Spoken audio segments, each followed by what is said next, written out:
Today's I Have Power episode is one that I really wish we didn't have to talk about, honestly. My guest is Agape Garcia and her story, personal story. We don't get too much into it. We've talked before, so I know that she had a harrowing experience of her own with domestic violence, that escalated with an attempted murder when she had an 8-year-old daughter and she was 8 months pregnant. And she had to escape into a town where she didn't know anybody, had no job. I mean, it's about as desperate a situation as you can really imagine. And so she is very qualified to understand the plight of people, no matter what stage of um, abuse and up to violence that they might be in. We talk a lot about the responsibilities of the employer and in response specifically to some legislation in California. But it's something that isn't restricted to California as relates to a phenomenon, and I'm sure there are different laws in different states, but it's something everybody really needs to be aware of. So, not a happy topic at all, but it's one that's very important, and it's more prevalent than I knew. I learned from her in this discussion, and hopefully you will too. So help me welcome Agape Garcia to the show.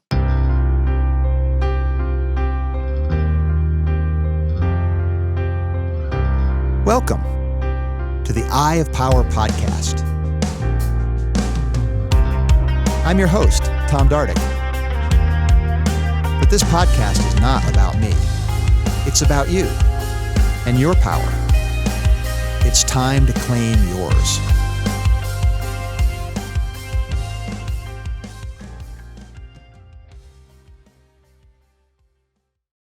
What would you say would be the kind of person that would be very strongly benefited by contacting you and taking some of the guidance that you can provide?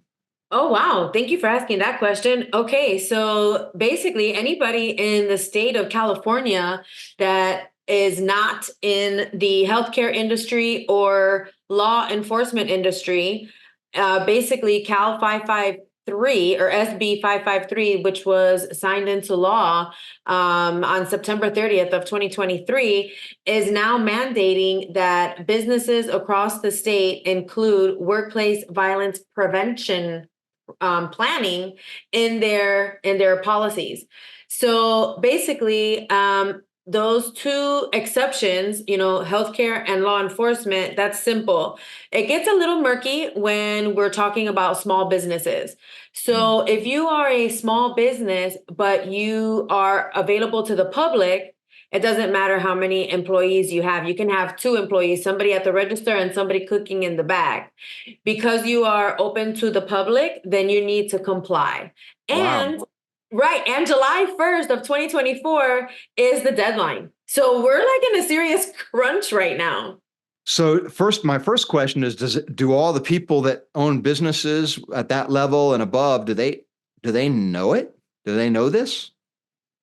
Well, and that's a very good question because I believe that smaller companies who are, ran by a skeleton crew, they wear multiple hats and it's very hard to stay on top of everything. So if you're being notified or if you are on listservs where, the information is just coming to you, or if you actually have somebody that's constantly scouting, the updates legislatively for, small businesses, then, it's a yes or no, it's a hit or miss. It's a hit or miss if everybody knows. I know that there's a lot of different conversations being had and things being put out there on, the internet. I personally have spent well over 250 hours already on gathering a lot of information from the EEOC, from the national OSHA down to the state of California laws and other legislative bills that are incorporated under this mandate. I've learned what the fines are. I've learned how to structure the policy, what the logs are, the retention requirements. I mean, everything. I'm basically here to help small to large businesses be compliant by the deadline. So, two questions on that. What's the penalties and what's the compliance? Woohoo! So the penalties start at 18,000. Ouch. Yeah, that Wow. is where it's starting. So for a small business, that can be pretty steep. For a larger business, they might be willing to just pay the fine because they don't have the time. Mhm. That's where I come in. Obviously my services are cheaper than the fines. So it's, a win-win across the board. I'm preventing the fines and you're audit ready. So, there's an intention behind this mandate. And of course, trainings are they're going to move the needle to some degree. We're not erasing the problem completely, but we want to address it as best we can. What are the things that the business owners or that anybody in a leadership position, whether in California or not, need to be aware of to do what they can responsibly as it relates to the spirit behind the mandate? Well, responsibly behind the mandate, that's a very interesting choice of words to put in the same sentence. Be responsible and meet the mandate. You Well, know? I guess part of the way I phrased it is I probably don't understand the mandate very well. So, Okay, so yeah, so the mandate is having that plan in place by July. So when I say that plan, there's basically three different ways you could go about the plan. You could either create a plan that's independent from all other plans that you have. And again, that basically goes by what size your company is and how it operates. And then you have the option of incorporating the requirements and putting it into an already national mandate, which is called the Workplace Injury and Illness Prevention Program. So you can put it in there, or you can customize it to how you want based on your current policies, based on your current third party vendors, if it's security or EH&S or something to that nature. If you want to incorporate some of your benefits and your culture into it, it's each and every company is very different. Each culture is different. Each list of benefits that they offer is different. So we can range from anything, do it yourself, or do it for you. Excuse me. We could have the do it for you approach where you're compliant and audit ready, or we can incorporate it into what you already have, or we do a full on assessment and create a whole program. Because access control in my book is pretty much the first thing we look at. okay. So let's take the very most basic, the example you shared about, one person up front, one person in the back, two-person operation, but people are coming in the door, so they must comply. What's the basic thing that an operation like that needs to do to be in compliance? Show that they have the required logs in place, that where if something does happen, they are trained and aware on what that process is to respond or follow up. So, So I'm okay. sorry, go ahead. Well, I was just going to clarify about the logs and what that looked like. So, just trying to get an idea of the scope and scope of work and how much effort and time it takes to be compliant. That's really what I'm trying to drive to.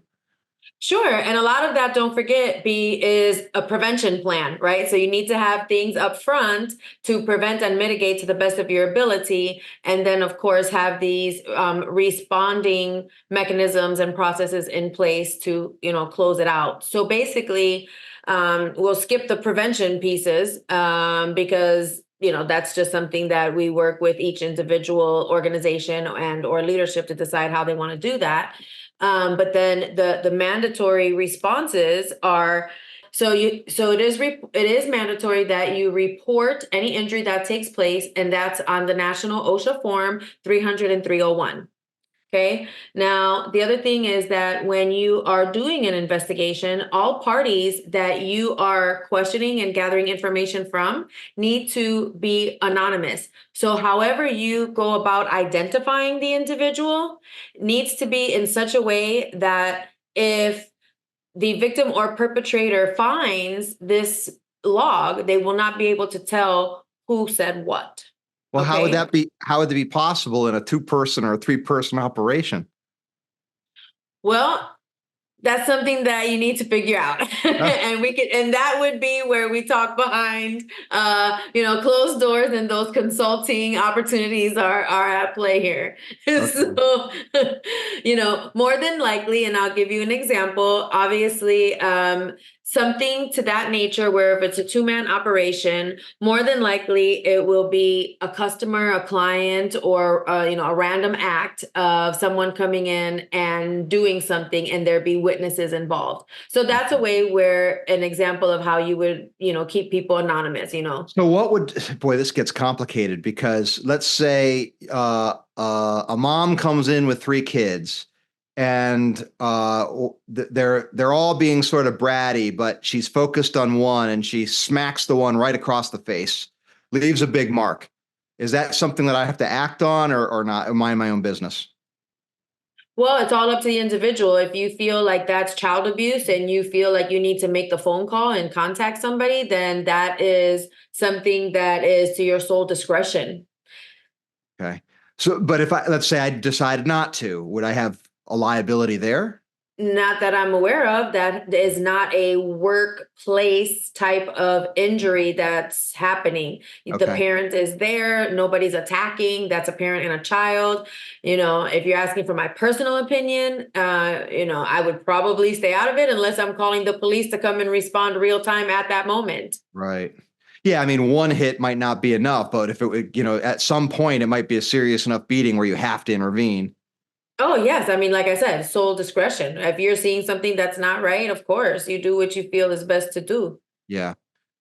So, so there's what I'm getting from the overall picture here, Agape, is that there's a there's an awareness piece here, right? And so we're trying to codify the awareness and just make sure that it's harder to get away with domestic violence in the world. I mean, is that basically the end here that we're trying to do? It's like easy if you give your spouse a black eye, there's a good chance that someone's going to notice and report it. Is that what I'm trying to get an idea of the whole overall picture here. Well, and that's a phenomenal way of putting it. So let me explain. Domestic violence has been a problem forever, for centuries. Okay. Those that have been through it clearly know exactly what I'm talking about. We have been fighting for rights. We've been fighting for programs, for so many different things in order to help eliminate, prevent, mitigate, and shut it down, basically, right? But it is so ingrained in our society to this day, yet we're still so ashamed to talk about it. It's a very sensitive topic, and statistics have shown that for decades it's been 1 out of 3 women, 1 out of 4 men. Okay, What? that's yes, yes, yes. Every That's 20 hard to minutes, believe. I'm telling you, every 10 minutes, somebody is being physically abused. The numbers are phenomenal. We're in the billions of dollars on how much work is missed and how much productivity is lost just based on people missing days from work because of domestic violence. Okay. And I can talk for so long about this, but I will share with you, as a survivor of domestic violence myself, double attempted homicide, 8 months pregnant. Okay. I have gone to work as a victim. I felt like work was the only place where there were resources, where I felt safe, where I was away from my situation. It was a place where I just felt free to be me. Now, was that the right thing to do at that time? I didn't have anything else. Mm, So, did I tell anybody? Did I share that with anybody? No. Was I supposed to? There wasn't these things in place back then. It was still a very hush hush thing and don't bring your drama to work type of ordeal. right. And so I'm going to fast forward, and then as a manager with employees and they're dealing with domestic violence, because of my situation, because of who I became over time and over the years, they felt very comfortable opening up and talking to me about their situation. But because there was nothing available at work through the employer, I had to make a decision on my own. What did I want to do, and how can I prevent a conflict of interest taking place by helping this person as an individual opposed to their manager, Right. right? Right. Now let's shift it around a little bit, because I was also in HR. Mm. So I'm dealing with, people in the warehouse, and there's a woman that comes into work, and she's obviously shaken up. She is marked up. Everybody's around her consoling, trying to find out. She's in a situation. Again, the employer has no resources or benefits or anything to offer this individual, right? And the more that I'm doing my research and finding, okay, what type of employee assistant, programs and benefits are offered, I'm seeing a lot for, alcoholics. I'm seeing a lot for gambling addicts. I'm seeing a lot for porn addicts. I'm seeing a lot of, like 5 counseling sessions if you feel like you're depressed or going through a form of trauma, but I'm not seeing anything that's for real time people for domestic violence. So now let's switch the hat as I am growing and navigating through, these uncharted waters under all these DV umbrellas, domestic violence umbrellas. Yep. Yep. I had my own security company. I was a consultant for corporations, access control, understanding, how to read people's movement from badging and cameras, understanding how to put the different layers into play. And in doing all of that, now here I am realizing that we are first responders before actual law enforcement shows up when there's an incident at play. So when you're dealing with a domestic violence situation where you're being told as security, third party security, most security is third party. They're typically not in house. How are we supposed to respond and react? We do not employ those people. We are managing those people. We do not create policies or procedures. That's for the corporation and or the company who's hiring the folks. So there was so many gaps that I was seeing that needed to be bridged, because there was really nothing for domestic violence real time. And people are Right. just trying to come to work and either make a living to escape their situation or coming to work to leave, like mentally be out of their situation. But in reality, it's never the case, because you're constantly stressed out. You're constantly looking over your back. You're trying to figure out what you're going to do, how you're going to do it, when you're going to do it, when is the right time. And as soon as your offender starts to smell that you're getting ready to go, it gets even harder. So Right. imagine that 1 out of 3, if you have a pool of 500 employees, you have your entry level folks coming in who's probably not going to say anything because they need their job. They fear retaliation, which, by the way, this law, you cannot retaliate. Okay. So, and then you have your manager. Now, what if the manager is somebody who's, dealing with the DV situation? They're obviously not managing their employees very well. Their productivity is kind of going out the window. And then they're in between, the department and who they report to. And what are they supposed to do? They're probably not going to, want to share the truth either, because as you get, up the ladder with your titles, it's more of like a pride thing, or like you don't want to be embarrassed. You don't want to, alter your reputation or how people respect you and things of that nature. So, I can keep going till we get like all the way to the top. What if you're HR and you're coming into work as the battered man or woman? Then what? Are you going to tell your people? Are you going to tap into the resources and benefits that are there? Is that something that's reported at the end of the year to, the owners? I mean, these are heavy things. Very heavy. And so our hearts go to the victims, but when you get to being a large employer, you're employing a lot of perps. If it's 1 in 3, there's a lot of people being the perpetrator of this stuff.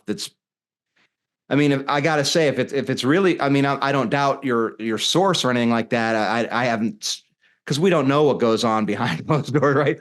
And it's not like the perps are out there bragging about it usually, but that would mean that if you employ a number of people, you've got people that are guilty of domestic violence on your payroll. Well, Yes, it's either direction, right? You can either employ perpetrators or you're employing victims. Yeah. It's either way. You don't know what you don't know. But what you need to do and know now that SB 553 is here is that you start to learn human behaviors. You start to provide training and put different posters and communications around the workplace so that people are aware that you do have a policy, that you do have a plan, that there is training on an annual basis. And my recommendation is to conduct drills. There's nothing better than a drill. I will share with you what I like to do because it helps me every single time. And, that is conduct a penetration test. Somebody like me, I don't get questioned, I get through. And when I do get questioned, I still get through. I will, challenge any, senior leadership and say, hey, you know what? I will walk into the building and leave a note on your desk. Mm. And you're the only person that knows that I'm going to do this penetration test. So let's see what happens. So if something does happen, at least I know, who I tell them to call so they can confirm my, validity of being there. But yeah, conducting a drill and seeing how far you can go just to show the vulnerabilities and where to tighten things up. It goes a long, long way. Active shooter is, something that is increasing, by the years as well. And a lot of people believe that the most important assets to a company, specifically a larger corporation, is the infrastructure. But in reality, your biggest assets are your people. You have no infrastructure if you don't have your people. Right. And over 70% of workplace homicide is domestic violence spillover. 70%. Wow.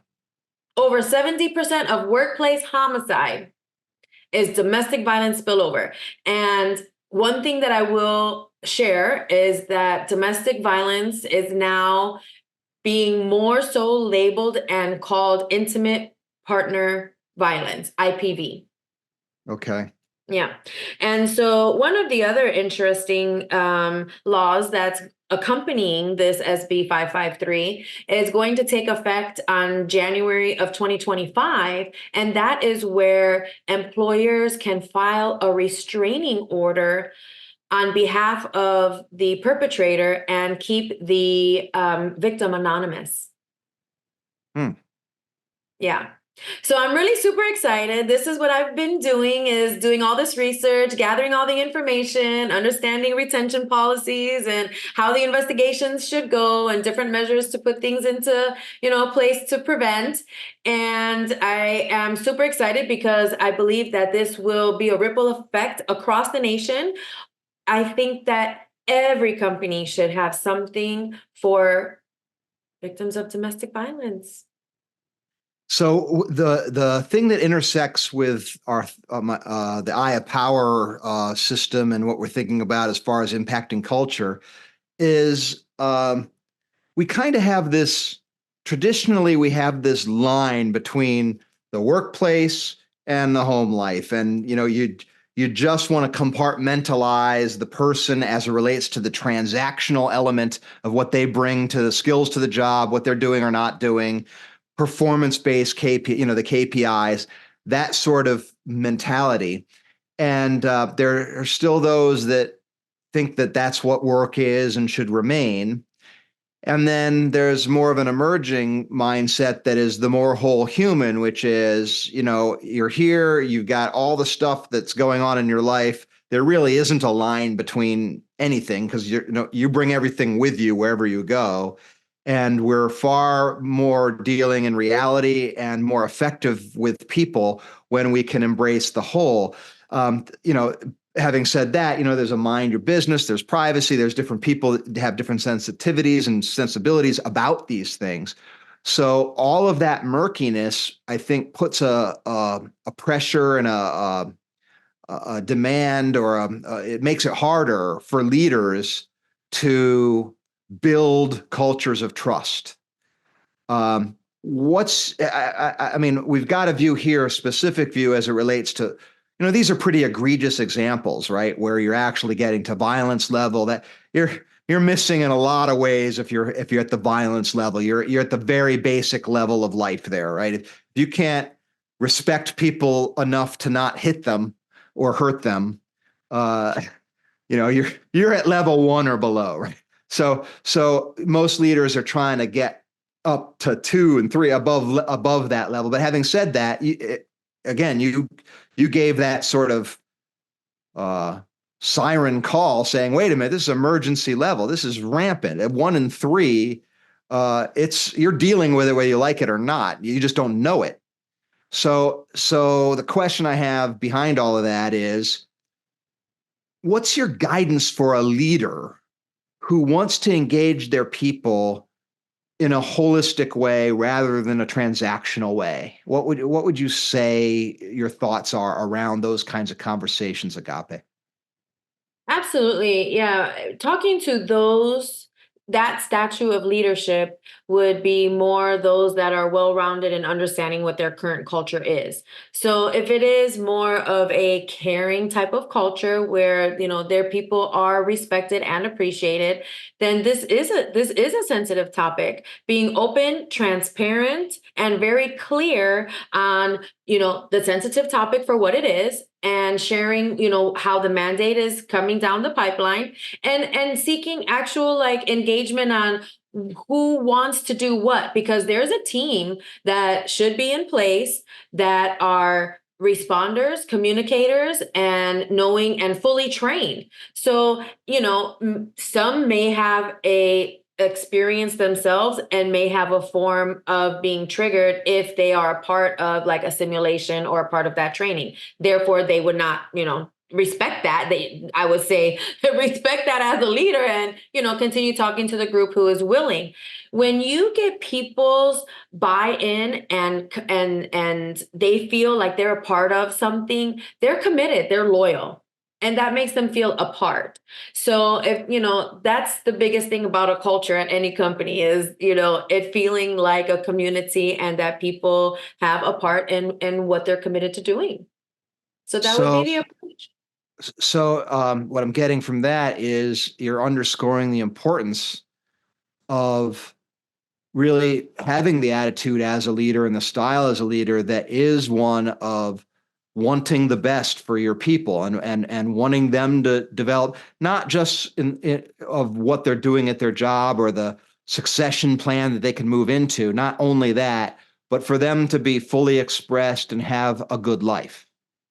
It's for everybody's safety. I mean, safety. Here's the thing. There's the two most important things in life, and I'm saying this as a mother, as a HR person, as a consultant, as a human being in the world. The two biggest things is safety, health and safety, health and safety, health and safety. Like, that's it. Health and safety. If you're doing anything to risk either or, we need to have a conversation, because those should be the two priorities wherever you're at home, in public, at work. So that's the table stakes, so to speak. We make sure that we're doing those things correct so that we can build from there. Right. If you have a community of people at your workplace, and that's the culture of the workplace, what room is there to, be argumentative or challenging something to that nature? Plus it's a requirement. So it's just easing in and being, having that approach where people feel involved and are participating. So it seems to me, Agape, that what we need is a lot of honesty and courage. Those are sort of the two fundamental virtues that we talk a lot about, the eye of power, because these are courageous conversations that or courageous actions. Because the easiest thing to do is just la la la la la. I don't see, I don't hear. See nothing, hear nothing, speak nothing, and I think I'm being safe by doing that, but you're really not. Right, exactly. And so we need, and I guess that's part of that awareness, part of that training and that plan, right, is to get people oriented so they have the proper view of what the proper actions are in this. And I imagine it would have other, because it's not necessarily just, like you said, active shooting. It could be emergencies. It could be anything out of the ordinary that you have to respond effectively. Right. And what comes to mind And this is interesting because maybe I'll find the commercial on YouTube and use that as an example.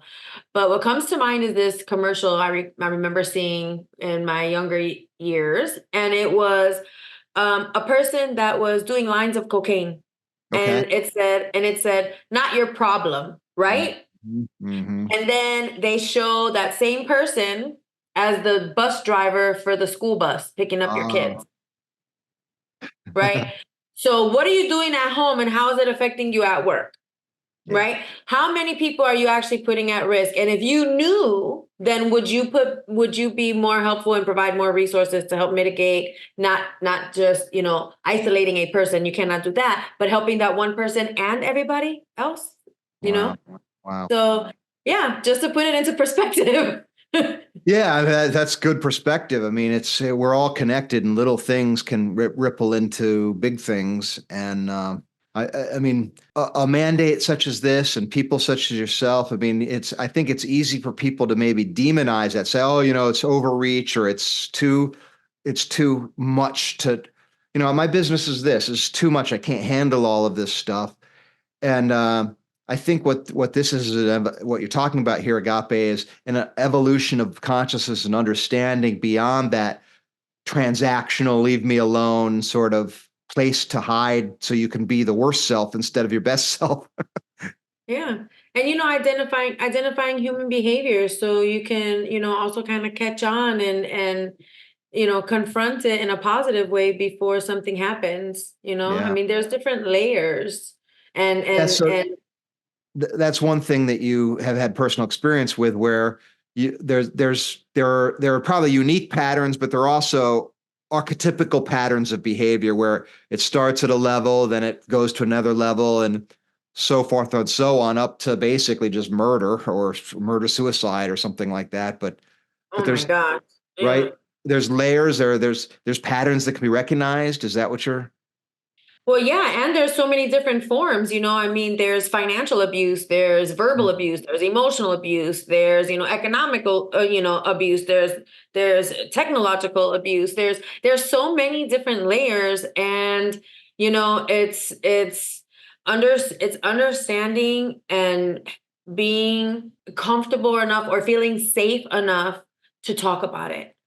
And I think that all companies that need to put this plan into place really need to put out there, that level of confidence and comfortableness for people to really come up and speak up and speak out.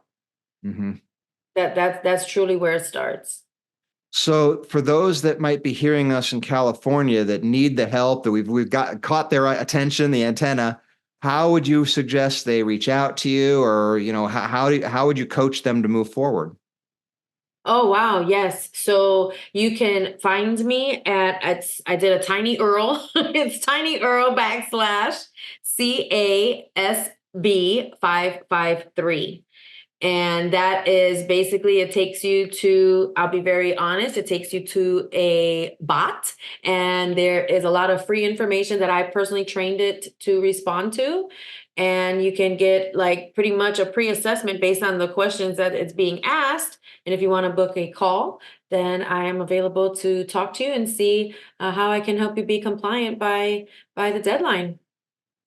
We'll make sure to put that link in the on the page where people will view this, so make sure they can get that. So is there anything else that you want to make sure that people understand that we didn't touch on, Agape? Gosh, I mean, I feel like there's absolutely so much, there's so much because of all the different layers that, we covered, but for the most part, if you are in a, personal situation where the environment is toxic and work is your place to escape, talk to the people there. You'd be surprised on how many resources somebody there actually has. Even if it's not the company itself, there are people, like I said, the statistics are 1 out of 3. Somebody knows somebody, and we all know, everybody knows somebody, period. And for those of us that have been there and done that, we are more than willing to help, to provide the resources,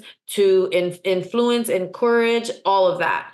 And, if you are somebody that has to make a decision and feels like they're under the pressure with this, ticking time clock in the back on being compliant, I mean, this is a sure way to help bridge some of these gaps. And it's a very strong responsibility, and impactful responsibility for any small business, any business period. But it's time. It's time. There are so many other resources and benefits out there for other individuals, like I said earlier, that are dealing with, porn addiction, gambling, and alcohol. And now there's going to be resources available for real time victims. And I just want to share that, domestic violence increases immensely when gambling is a problem. And if there is access to a firearm, the murder, homicide, suicide increases by 500%. The statistics are out there. Fact check me. I'm telling you, it's crazy. It's time for these preventative measures to be put into place. Wow. The my future daughter-in-law, my son's fiance, works for a nonprofit that helps raise awareness and provides resources for domestic violence. And they go into schools, try to help, really try to help kids because if you're a minor, you might feel like you really have not too many options, very scary. It can be very. So they help there, but I think they help across the board. She's located in Pittsburgh, so she's passionate about that, and she feels like she's helping and making a difference. So times I know this is a growing field. So unfortunate, but fortunate that the resources are growing. But your work is super important, Agape. Very thankful to you for your giving heart and your willingness to put yourself out there and tell your story and be there for people and have courageous conversations. So thank you for that work. Thank you so much for having me. I really appreciate and having the opportunity to speak on this so passionately. And please, I would love to connect with your daughter. I also have a 501c3 nonprofit. It's called Confronting Domestic Violence. Also, to bridge gaps, what I do is I help relocate families that have a safe place to go, but not the means to get there, because no parent should leave all their belongings behind to go Right. for safety. And so I am on that same walk, path, and mission. Please connect us. I will. I'll absolutely do that. That's great. Her name's Thank you, Taylor. So I'll Taylor. have Okay. I'll give each other your info and we'll go take it from there. Thank you, Agape, for being my guest. Again, I'm really sorry that there's a profession such as yours. I'm sorry that those services are needed. I'm sorry that we have to pay attention to these things, but that's the human race. That's our psychology. That's our lot in life. This is what happens at the lowest levels when things are not developed and things are awry. We have patterns of violence and abuse, and really it comes down to the base uh, behaviors that are within the spectrum of the human animal.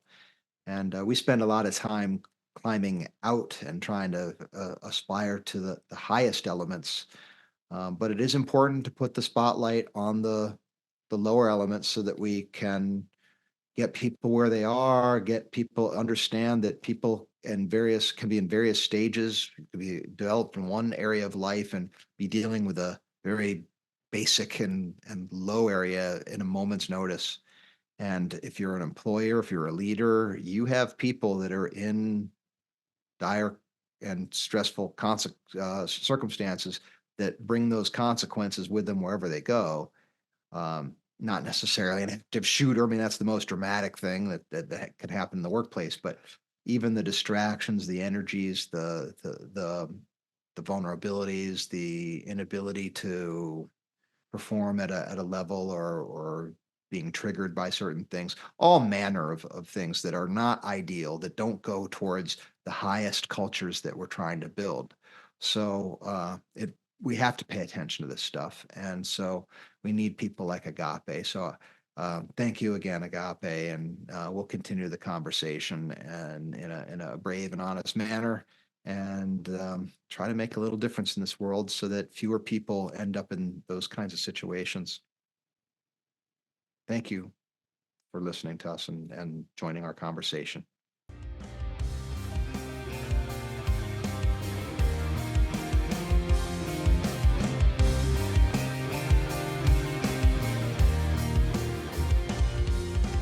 This has been the Eye of Power podcast with Tom Dardick. I'd like to thank you for listening. I'd also like to thank my brother, Scott Dardick, for the music and his music production. If you'd like to reach me, simply email Tom at dardickcommunications.com